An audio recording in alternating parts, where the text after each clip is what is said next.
Well, good afternoon, everyone. Welcome to the kickoff of the 350th anniversary of the Town of Southbury.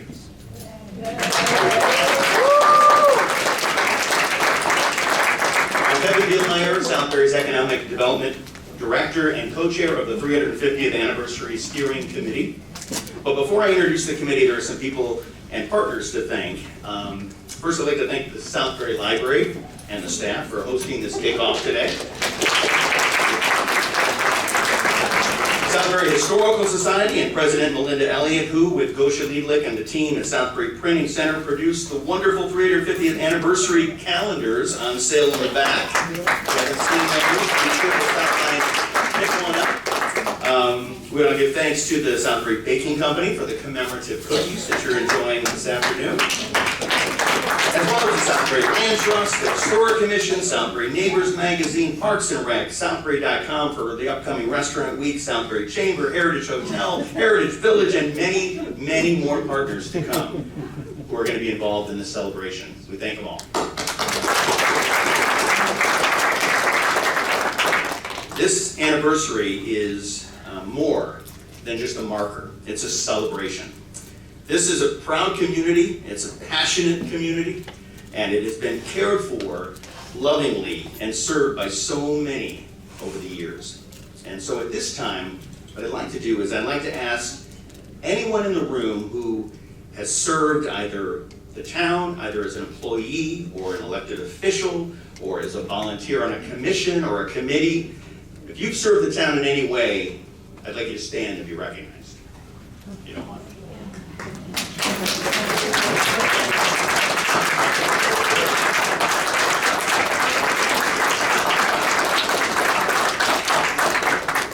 Thank you very much. I see a lot of familiar faces. Of course, our first selectman, Jeffrey Manville, right down front. He'll be doing a proclamation a little later. We have former first selectman Ed Edelson. We have State Representative Cindy Harrison.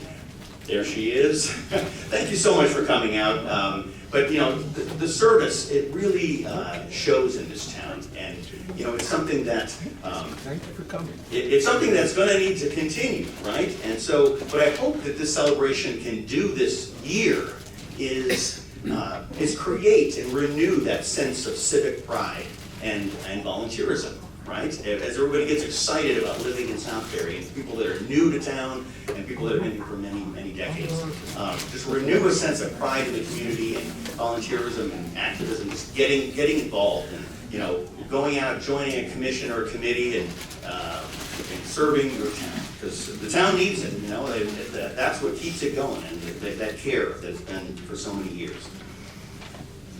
So, thank you for your service.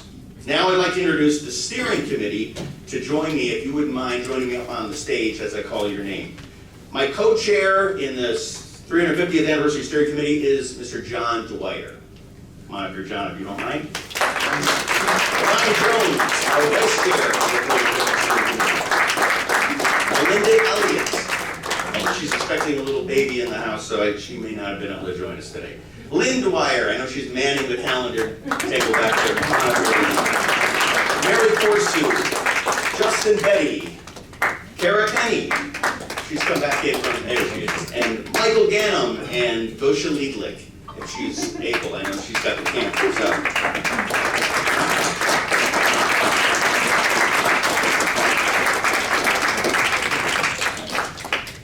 These have been my partners on this. There's a few that can't be here at the beginning of this event today, but this is our 350th Anniversary Steering Committee. We have been working over the past several months, putting together a year-long series of events and activities to celebrate 350 years of community, culture, and history, aimed at highlighting the past and progress of the one and only Southbury. Thank you very much. I won't make it stand for the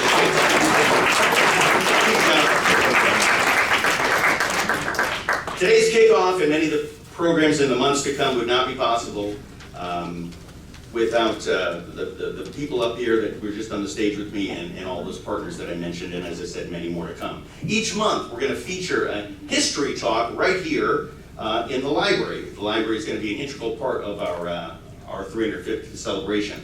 And as the weather warms, some of those history talks are going to tie in to history walks led by the Southbury Land Trust. For a little more on that and to provide some historical context for why we are celebrating 350 years, I'd like to bring to the mic our co-chair, John Dwyer. Thank you, Frank. It's nice to see such a good crowd on our opening day. I'm here to provide the envelope for the year. 350 years ago, a group of disaffected Puritans in Stratford, Connecticut, were given permission to move up to the Pomperaug Valley, which was frontier at the time, as far as the colonists were concerned, to erect a new church and to build a new community. The first day they got into that valley, they decided to do a little bit of exploring. They walked down the river, and they came to a large white oak tree. And it was there that they decided to spend their first night. A number of the families from that party decided that that was the neighborhood they would like to put their homesteads. And so for many years, that district was known as White Oak, the neighborhood of White Oak. That White Oak stood for many years at Settlers Park, Crook Horn Road.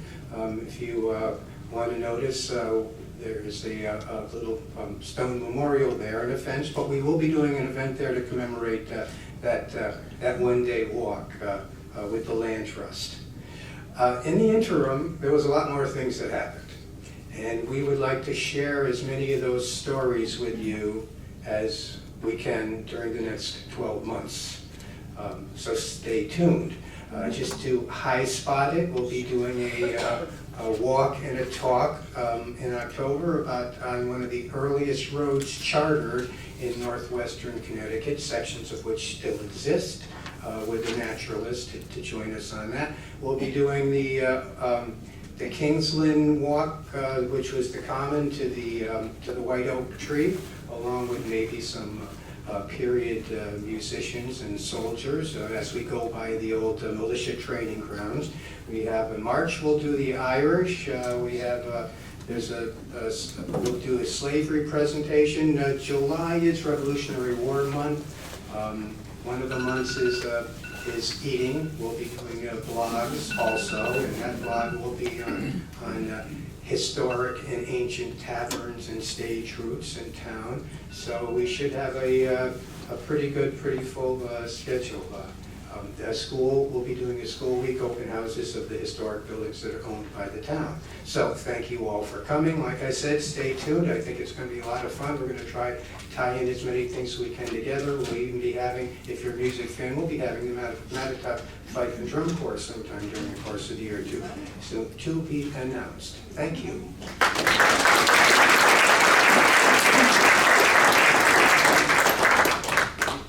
Thank you, John. In addition to these talks and walks, as John mentioned, there'll be writing monthly history blogs each month on the website, and we hope to have them also featured in Southbury Neighbors magazine. The library here is gathering self-submitted memories of residents. Memories of restaurants, I think we do, right? Self-submitted memories of residents with a program that they're calling Thanks for the Memories. And this will be on display here at the library, as well as hopefully in a book that they'll have, a memory book created at the end of the year. There'll be a monthly video series, Southbury Stories, featuring short video reflections from some of our longtime residents that we'll share on our YouTube page. Historical photography exhibit, 350 Years of Southbury, will be displayed here at the library from October through December. Historical building tours, plant a new white oak tree near the original site for Arbor Day, a history booth at the Farmers Market, vintage car show, restaurant week, February 4th through the 11th coming up, and so much more. Southbury's first poet laureate, Faith Vincenza, is writing a poem for the 350th for the Southbury celebration. And speaking of arts, I'd like to have our Arts and Culture Subcommittee Chair, Kelly Keenan, come up and talk about a couple community art projects that will tie into the 350th. Kelly?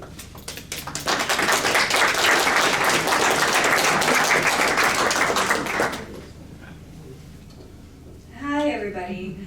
I have to use a cheat sheet, I apologize in advance. So my name is Kelly Keenan, like Kevin said, I'm the chair of the Arts and Culture Subcommittee of the Southbury Economic Development Commission, which is quite a mouthful, but we were formed late last year as an organization to kind of act as a central unifying body within the town to promote, encourage, support, and develop the arts within our community.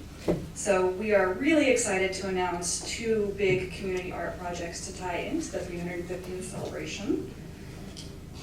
The first one that we are announcing is a community quilt project. So we'll be calling on community members to contribute quilt squares that will be assembled and presented at the end of the year. The Arts and Culture team is going to be providing participants with a free, standard-sized, blank piece of fabric that they can then embellish with a variety of techniques. And the theme of this quilt is Home Sweet Home Southbury. So we're asking participants to design something that indicates what Southbury means to them as home. And we've left it intentionally broad so that we get a bunch of different interpretations of that theme. Let's see what else. The finished product, hopefully, will be a big, beautiful, unique snapshot of the community. We're a very diverse, dynamic community, and I think that this will reflect that accordingly. And we also, we have an incredibly talented community of quilters. I know there's several guilds within the community that we've been in touch with about this project. And so we hope to, throughout the year, connect participants who may not be expert quilters, like myself, with mentors within the community if they need some help figuring out how to go about this project. So there's going to be lots of resources coming your way.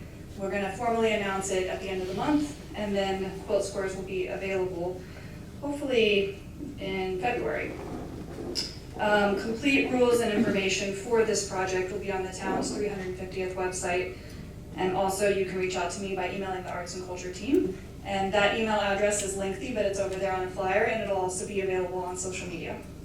So that's project number 1. And then the second project that we're organizing is kind of in line with a similar theme. We're going to be organizing a community cookbook. We know that we have incredible home chefs and home bakers in this community. So we're going to be asking residents to submit their favorite family recipes that we'll put together into a cookbook that will be presented and available at the end of the year. We feel like this is a great way to connect people and tell their stories through food, which is a way I like to share my story. It's everybody connects through food. So in addition to the recipe, we're asking participants to include a brief paragraph about their recipe, why it is important to their family or how it came about. And they also have the option of including a photo as well. The limit is 2 recipes per household, and we do ask if you do submit to, they're in different categories, so we don't have 100 dessert recipes and then like 2 vegetable dishes. That would be fairly imbalanced. And we do ask that the recipes are unique and previously unpublished, so not just taking them off the back of the box. We will start taking recipes in straight away through our email address, and the deadline to get something in is September 1st, so that we can then put everything together in a nice package. So for both of these projects, we are going to be highlighting submissions on social media throughout the year. As these beautiful quilt squares come in, as these amazing recipes come in, we'll be putting on Facebook and Instagram, kind of spotlighting these very talented residents. So if you don't follow the Southbury Economic Development Commission on Facebook or Instagram, I encourage you to go home and follow them now. That way you can stay up to speed on these projects and many other exciting things that the Arts and Culture team is working on. So that's all I got. Thanks.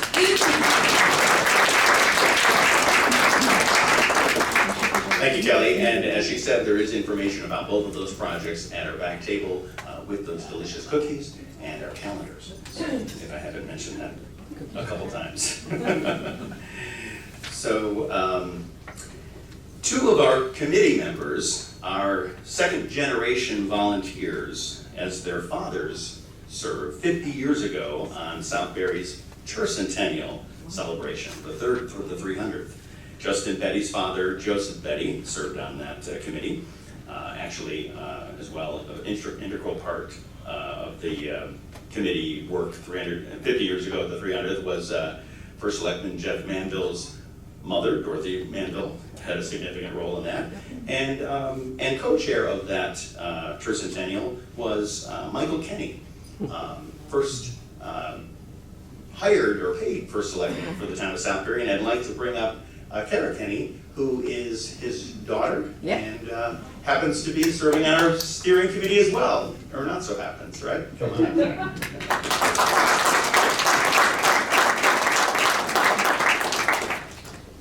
Hi, y'all. Nice to meet you. It's great to see you guys here and showing your support. This is a wonderful, wonderful celebration, and I was very young when the town turned 300, but it was just an amazing year. I was just talking to Mrs. Michaels about it, but so much happened within that year that made this community so much stronger and so much tighter, and probably one of the best places to grow up as a child. You didn't have the worries that you have today. And the community made sure. It wasn't just a community, it was a family. So it was interesting being the daughter of the first selectman, the first selectman of the town. I didn't know what that meant when I was a kid, but anyways, all I know is that my dad loved his job. He loved this town, and he loved everything that they put together for the 300th. And it was a year of festivities, silliness, seriousness, and celebration.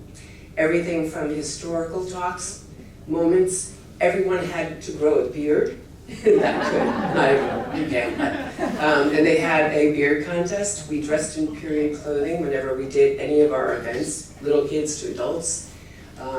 At the time, Baskin Robbins was actually located here in Southbury, and we actually had a 300-pound sundae made for Memorial Day. And actually, there's a picture of me and my brother taking our share of the sundae. So the year was just a wonderful memory-making experience. And when I had the invitation to join this committee and this group of amazingly talented people, and of course I said yes. My background is event production, so I thought I can actually help with here. So we have a lot of exciting things scheduled, and they're all designed to bring the community together.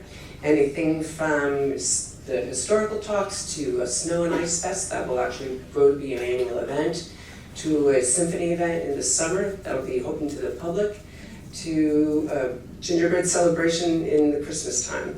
All year long will be something for everyone, and we hope that you will share in all of those celebrations with us so you too can make the memories that I've had. Thank you.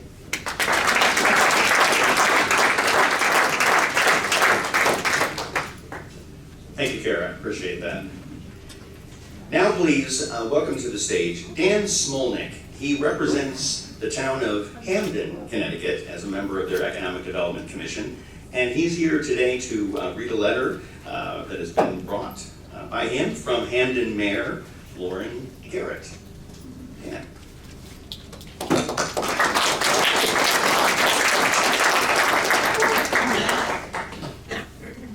Thank you, Kevin. John Dwyer's earlier remarks in reference to the Revolutionary War are timely. I'm just going to read the letter. First of all, greetings to you all from your neighbor to the southeast, twice removed. But we're delighted to be represented here today. And this is from our mayor, and I'll just read the letter aloud. And to the town of Southbury, on this the 350th year since the founding of Southbury, the town of Hamden sends its greetings. Southbury has been an important part of the fabric of Connecticut since our state's earliest times, and has led the way in Connecticut's prominence as a place of opportunity and welcome. Since the Revolution, when Southbury's spirit of agricultural enterprise helped inspire General George Washington to proclaim Connecticut the provision state, to modern times in which Southbury boasts the attractiveness of its natural resources, talented residents, and dedicated leadership, Southbury continues as a most appreciated member of Connecticut's community of towns. Hamden wishes you well on this anniversary, and all best wishes for the future. Regards, Lauren Garrett, Mayor.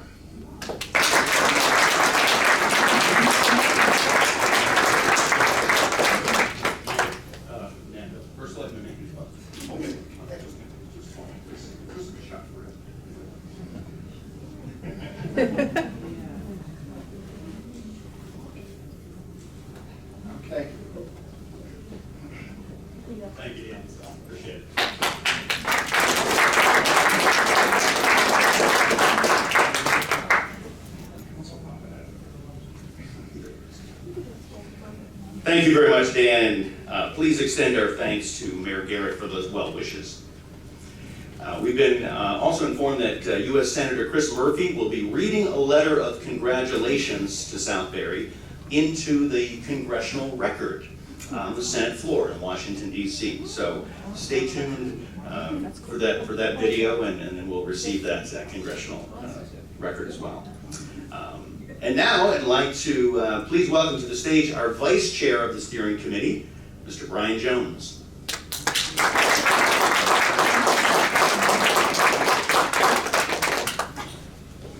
So first, I think as we're looking back on history, I think let's take a pause, just have a moment of silence for those that came before us, whether it's been in the last couple of years that they've passed or it was generations ago.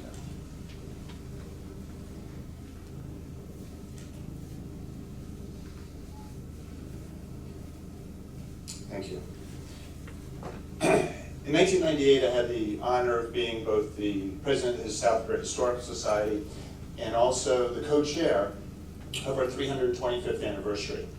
My co-chair was Dottie Manville, a passionate person, loving history, as many of you have. Dottie was also Jeff's mother.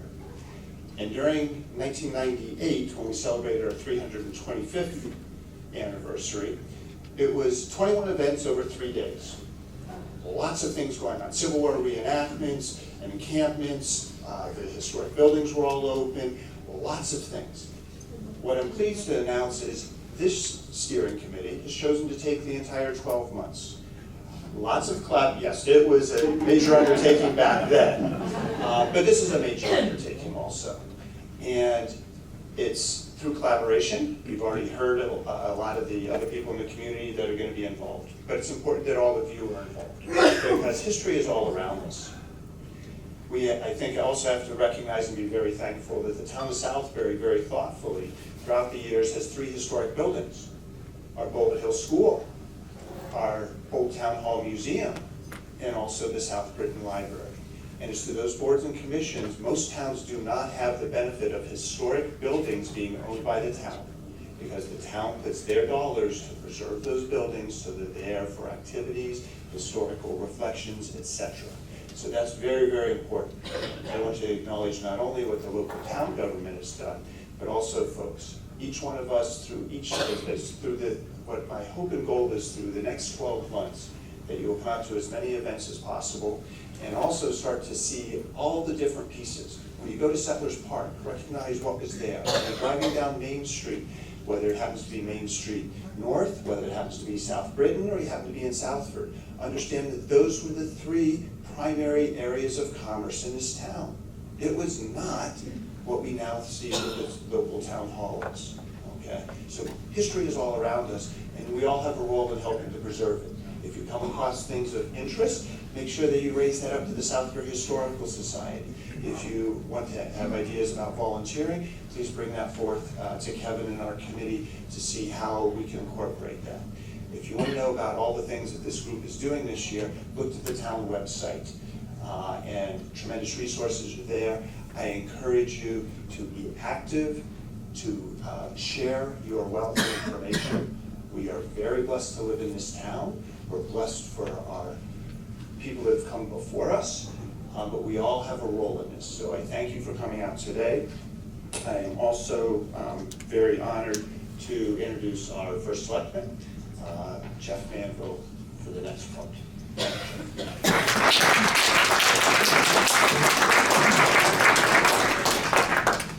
Hi, everybody. I was asked to give a few words about what Southbury meant to me, means to me. Obviously, I've served Southbury, our families have served generationally. From the fire department to inland wetlands. My father was in the fire department. My mother's activities with the Historical Society and with the Tourist Centennial and then the Southbury Celebration. So I thought I'd give a little unique and first for Southbury. My uncle, Sam Green, was the last volunteer first selectman of the town of Southbury before Kara Kenny His father was the first selectman. Southbury was the first to put ice cream into the stores, into the supermarkets. That was under the old 100 ice cream.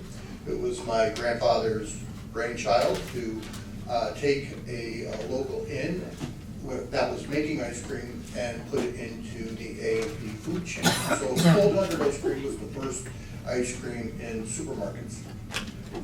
My great-grandfather built the first standalone library in the town of Southbury in South Britain. They had a library before that, but it was the first standalone library in Southbury. That was on my grandmother Mandel, who was a Wilson on that side. From there, my great-grandfather was the first doctor in the Southbury. Not only was he the first doctor, but he was also signed the documents that kept the Nazis out of Southbury.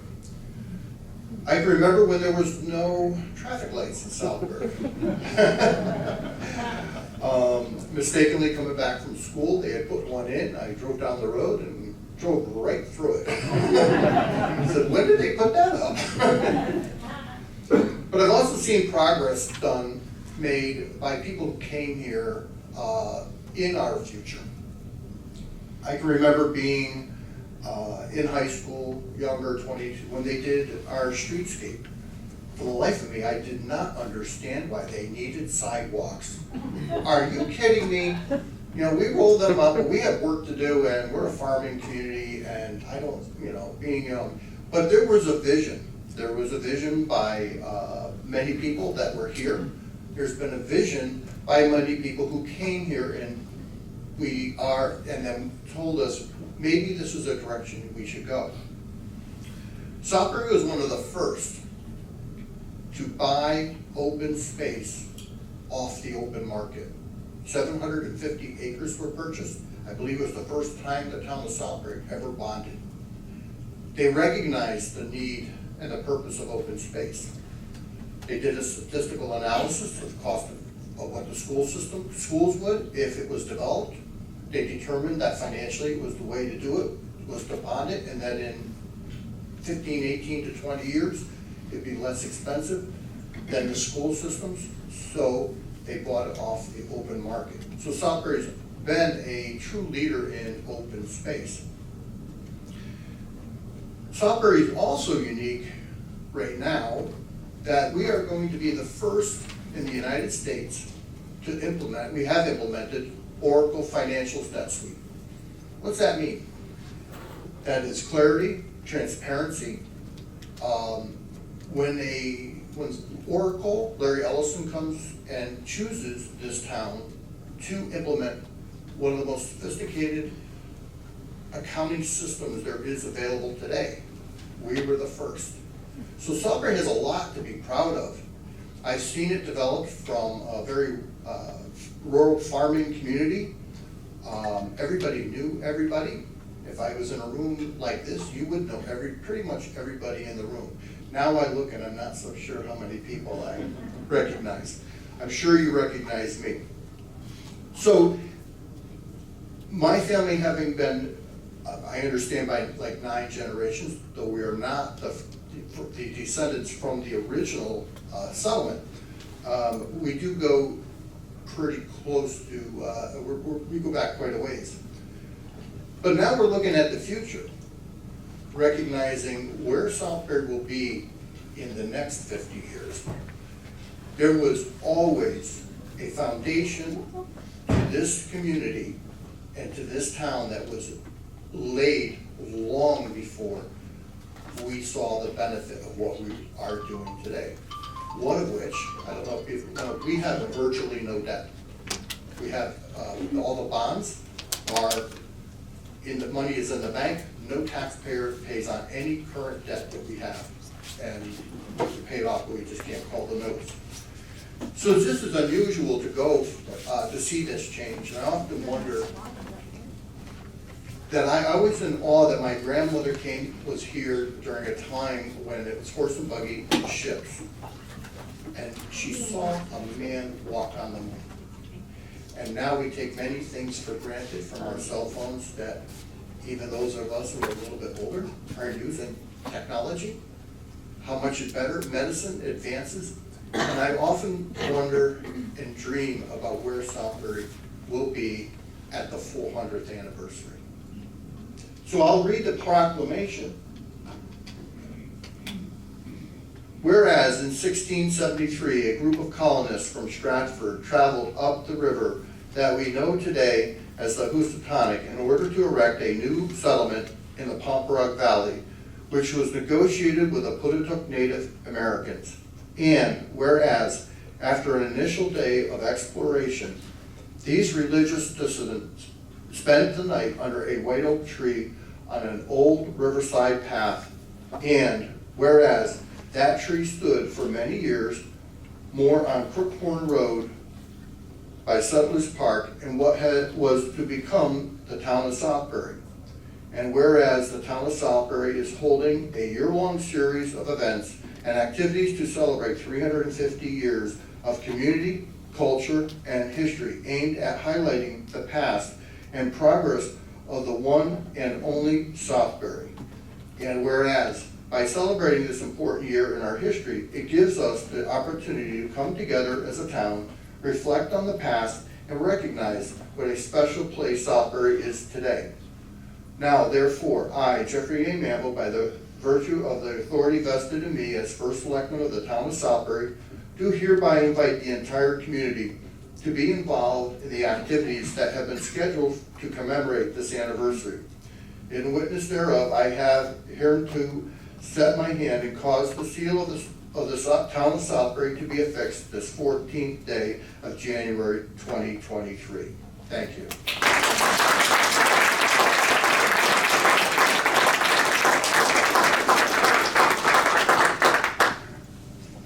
Thank you very much, First Selectman Manville. Well, you've heard many organizations and individuals already involved in the celebration, and it's our hope, as you've also heard, that the entire community will be involved by the year's end.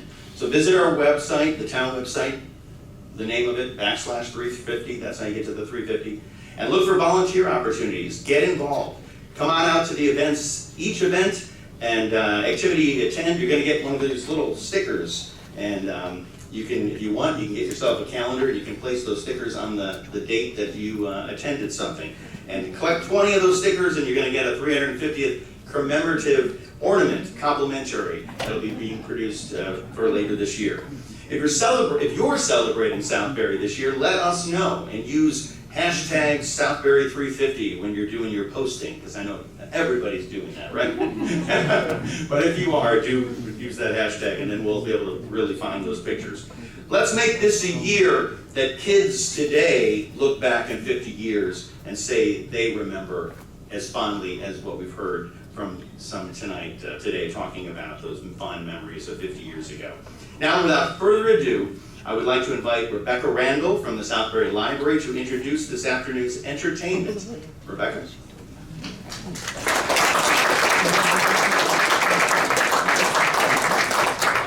Hello everyone, thank you so much for joining us today. I know it's a little ugly day, but it's a great day to celebrate history. Our programs are sponsored by the Friends of the Southbury Library, so please check out their book sale right after you visit this wonderful program. Just as for everyone's information, we have a wonderful program next month by Melinda Elliott about slavery in Southbury, and I hope you all join us for that and all of our future programs.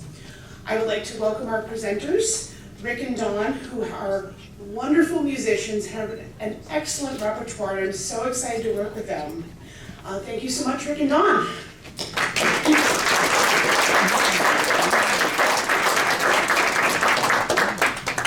That was the best opening act we've ever had.